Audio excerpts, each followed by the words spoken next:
O'zbek teatr va kino san'atining o'chmas siymolaridan biri Olim Xo'jayevning ijod yo'liga bugungi roligimiz orqali nazar tashlaymiz.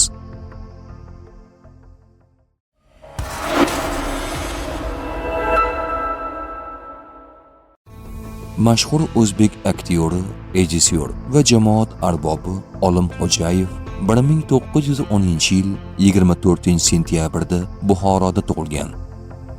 U 1929-yilda Buxoro ta'lim oliygohini bitirganidan so'ng Hamza nomidagi hozirgi O'zbek Milliy akademik drama teatrida faoliyat boshlagan. Olim Xo'jayev chiroyli qiyofasi, betakror ovozi, eng muhimi kuchli iste'dodi bilan ajralib turgan. U sahnaga chiqqanida tomoshabinlar sukut saqlab, uning harakatini diqqat bilan kuzatishardi. Uning teatr sahnasidagi eng mashhur rollaridan biri Shekspirning Gamleti bo'lgan. U bu obrazni 30 yil davomida ijro etib, o'zbek teatr sahnasida o'chmas iz qoldirgan. Navoiy spektaklida ijro etgan Alisher Navoiy obrazi aktyorning eng yuksak mahoratini namoyon etgan.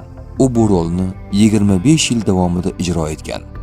Aktyor ijrosidagi Qirol Lir obrazi ham tomoshabinlar qalbida chuqur iz qoldirgan. Bulardan tashqari aktyor teatr sahnasida o'nlab tarixiy asarlarda takrorlanmas obrazlarni gavdalantirgan.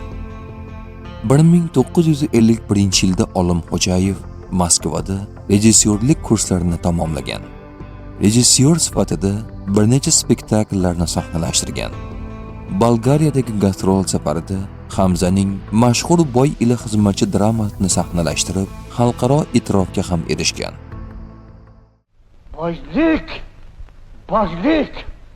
Sen mening uyimga kiradigan bo'lsang-u, iymon ketadigan bo'lsa, men unday boylikka o't qo'yaman.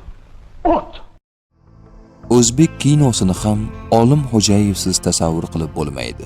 Uning Ulug'bek yulduzidagi Xo'ja Ahror, Hamzadagi Hamza va Qutlug' Qondagi Hakim kabi rollari milliy kino tarixidan muhim o'rin egallagan. O'zbek tomoshabinlari ushbu aktyorni Mehrobdan Chayon hamda Yor filmlaridagi obrazlari bilan ham yaxshi bilishadi. Bu bittangalik go'sht qancha bo'ladi? 8 qadoq domla. Bo'lmasa mantibop qilib bersangiz. Xo'p, jonim bilan domla. Yo'ldosh xo'ja A'zamov, Zulfiya Rahimova. Ya, Zulfiya Rahimova? 5-qani nimaga sakramayapti 5-chi? Olim Xo'jayev nafaqat teatr va kinoda, balki jamoat ishlarida ham faol bo'lgan. U 20 yildan ortiq O'zbekiston teatr jamiyati raisi bo'lib ishlagan. Davlat mukofotlari qo'mitalari va oliy saylov organlarida ham faoliyat yuritgan.